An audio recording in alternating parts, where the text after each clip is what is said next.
And here we are again with Jimmy Allen. The young flying student has at last learned that some vital plans of the new jet-propelled airplane have been stolen from the Army Experimental Aircraft Factory on the airport. But he also realizes that his great friend and instructor, Speed Robertson, is under suspicion. Circumstances seem to indicate that the famed pilot is in some way connected with the disappearance of the valuable drawings. Jimmy knows better, but can he prove it? He also knows that Major Moto, the mysterious Oriental, is more than just a student at the school. But right now, Jimmy must take another lesson from Speed Robertson. And here they are with Jimmy at the controls and the patient Speed guiding the young student. How was that last turn, Speed? All right, Jim, my boy. You're doing fine this morning. You know, I thought I was slipping a little. If you did, I didn't notice it. Shall I try another one? No, I think I'll let you shoot some landings now. Oh, boy, that'll be great. Just what I want. Okay, now, Jim. I guess you know all the basic rules of landing and taking off an airplane. I think I do. Of course, you know the first one. Always land and take off into the wind. Yeah, I know that one all right. All right. Now, you've got to learn just when to cut your gun so you'll come in and land at the right spot. That doesn't sound so easy. It's all a matter of judgment and practice. The first thing to determine is the proper gliding angle of your ship. Then pick out a spot on the field and learn where you should be in relation to that spot when you start your glide. I can see that all right. Now, if you cut your gun too soon, you'll undershoot the field. If you cut too late, you'll overshoot. What happens if you undershoot the field? Just this, kid. And let me give you a warning. It's bad practice to consistently undershoot a field when landing. The only thing you can do then is give her the gun, fly into the field, and then cut the gun when you're ready to sit down. What's so dangerous about that? I don't see... Here's where the danger comes in. You're always depending upon your engine to bring you in. And someday you might give her the gun and she wouldn't take right away. Then you'd be out of luck. Well, why shouldn't the engine take? Well, it should, Jim, and usually does. But remember this. If it shouldn't be in good condition, pumping oil or something like that, it might foul up the plugs, and when you gave her the gun, she wouldn't take instantly. Oh, I see. You'll see some pilots who always bring their ships in on the gun, as we call it. It's gotten to be a habit with them. But it's a bad habit, and you avoid it. Well, I'll sure remember what you told me. But say, what happens when you overshoot a field? Well, that's not so bad if you realize in time that you're overshooting. What do you do then? As you're coming down in your glide and get within 300 or 400 feet of the ground, you can usually tell whether or not you're going to overshoot. Yeah, I think I could tell that all right. Then maneuver your ship so that she'll lose altitude without carrying you across the field. But how? By making a series of S-turns, or you can side-slip it if you want to. Oh, yeah, I've seen pilots do that. Sure you have. However, Jim, the best way to land is always to come in a straight, normal glide and land just where you want to without a lot of maneuvering. And the way to do that, Speed, is to throttle your engine at exactly the right point, huh? That's the idea exactly. It's just a matter of practice. Now, here, we're about over the field now. Let's try a landing. Okay. Shall I do it? Sure, go ahead. Cut the gun whenever you're ready. Well, Speed, I'm going to try and land at the intersection of those two runways. I'll cut the gun right here. There. Now, let's see how close I can come to it. Now, your glide's a little fast, Jim. Bring that nose up a little. Okay. Hey, there. Is that better? Yeah, that's better. But look here. Hey, where you going? Keep the ship on a straight line right into the wind. The way you're headed now, you won't even hit the runway. Oh, I guess I sort of got off a little. I'll say you did. Now, bank her up there. Here, put that wing down when you're banking. Don't try to make any flat turns. Okay, there. Now, how's that, Speed? Okay. Now, head her right down that runway. Now, do you see what you've done? Oh, gee, Speed, I guess I undershot the field. Now, you didn't do anything different. Well, what are you going to do now? Give her the gun. That's the idea. Now, not too much, though. Now, there we are. That ought to be enough. Oh, gee, if I'd have let her go, we'd have landed in the river. I'll say we would. All right, we're close to the ground now. Now, level her off. Hey, not too much. Get that nose down.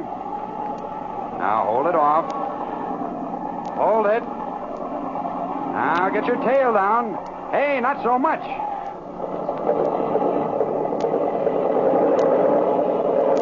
Well, that wasn't a very good landing, was it, Speed? A good landing? That was about 8 landings, and all of them bad.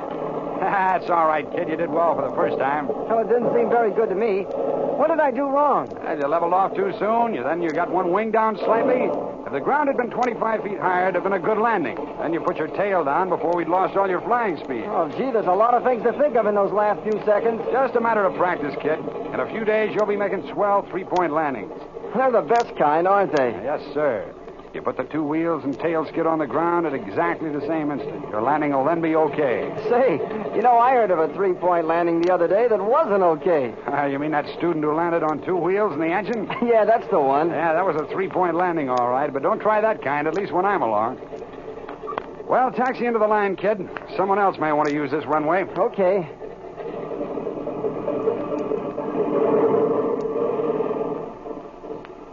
Once you get the feel of it, this ship seems to handle easy on the ground. There's nothing to it. But never try to taxi too fast in a high wind. I'll be careful of that, all right. Oh, look, Speed. There's Dick Croft. Sure enough. Well, here we are, and I'm going to leave you. I have to begin the test flights on the new Army jet plane this afternoon. Oh, gee, Speed, can I go down with you? Can I see it? Oh, I'd really get a kick out of that. That's all right with me, kid. I'm going to talk to Captain Sweeney now, and I'll ask him about it. You call me at my quarters right after lunch. Okay. Oh, gosh, I hope it'll be all right. I've been mighty anxious to see that.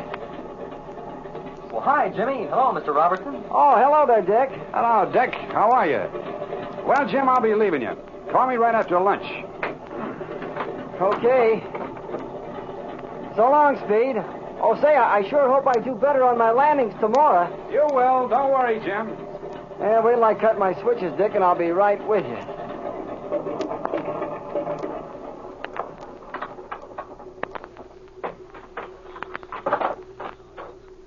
Did you make that landing a minute ago, Jimmy? Barb and I saw you on the runway. Well, if you can call it a landing, Dick. Speed said it was 8 landings. Sure, that was swell, Jimmy. Speed was just kidding you, I know. Oh, I don't know. It was pretty terrible, I guess. But I'm learning anyway. Sure you are. You'll be a full-fledged pilot and have a license before you know it. Well, I don't know about that, but... Oh, look, this must be Nadine Hammond driving up.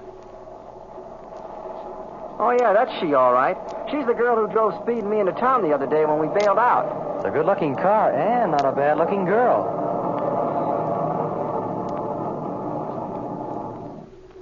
Good morning, Jimmy. I see you've been flying again. The little crack-up you had the other day doesn't seem to have bothered, but I guess you're busy. I'll barge along and see you some other time. Oh, no, I'm not busy. Oh, Miss Hammond, let me present Dick Croft. Dick is a student at the school here, too. How do you do? Well, how did you? Flying is such a fascinating sport. I think I'll take it up. I must speak to Father about that. Oh, gee, there's nothing like it. Yes, it would keep me amused for a while. And one meets such interesting people around a flying field. Well, I must run along. Enjoyed seeing you, Miss Hammond. See you later, Jimmy. Okay, Dick, see ya. Bye. Well, how have you been, Miss Hammond? Oh, rather fair. So Dick Croft is a student down here. Mm-hmm. A fine fella, too. He seems to be very attractive. Oh, yeah, he's a good guy. Jimmy, this car of mine hasn't been acting right, and I'm so stupid about engines and things. Why don't you come to poor little Nadine's rescue and discover the trouble, You're an aviator, and flyers know everything about engines and spark plugs and all that sort of thing. Well, you see, I would... Well, we could zoom down the highway, and just by listening to it, you could advise me. Well, would you mind? Well, thanks, Miss Hammond. I appreciate it, but you see, I don't know much about cars, and you see... Well, I expect to go down to the Army airplane factory this afternoon. Speed Robertson's testing out that new Army ship. And, well, I've already told him Jimmy, that... you're just a slave to aviation, but there's no hurry. We'll do it some other day. Hey, Jimmy! Are you busy? Can I see you for a minute or two? Oh, hi there, Flash. Sure you can see me. Oh, well, Jimmy, I'll buzz along, but, you must tell me all about flying real soon. Well, I sure will, Miss Hammond. And, look, I'm sorry about Oh, think nothing of it. I'll be down again. Bye-bye. Hey, Guy, who's a swell dame? Ain't I seen her down here before? Well, sure you have, Flash. That's Miss Hammond, the girl who brought Speed and me back from the crash the day we bailed out, remember? Oh, yeah. I thought I seen that outfit before. Well, Jimmy, don't get into no flat spin with them high-powered babies. Oh, don't worry about that, Flash. Why, I hardly know her. She's just interested in flying anyway. Oh, yeah? Okay, kid. Say, what do you want to see me about? Listen, there's too much going on around here that I don't understand. What's happened now? Well, it's nothing important, I guess. But what would this here Major Moto be doing stealing a lot of lead out of my stock room? But what of it? What of it? Well, listen, I goes in the locker room this morning and sees Moto's flying jacket on the floor. I grabs it off the floor to hang it on a hook, and it feels awful heavy, see? Yeah, but I thought that was kind of funny. So I feels in one of the pockets, and there's 2 of my lead bars. Now, I don't know whether this has anything to do with what you've been... And now what? Will Flash's discovery lead Jimmy anywhere?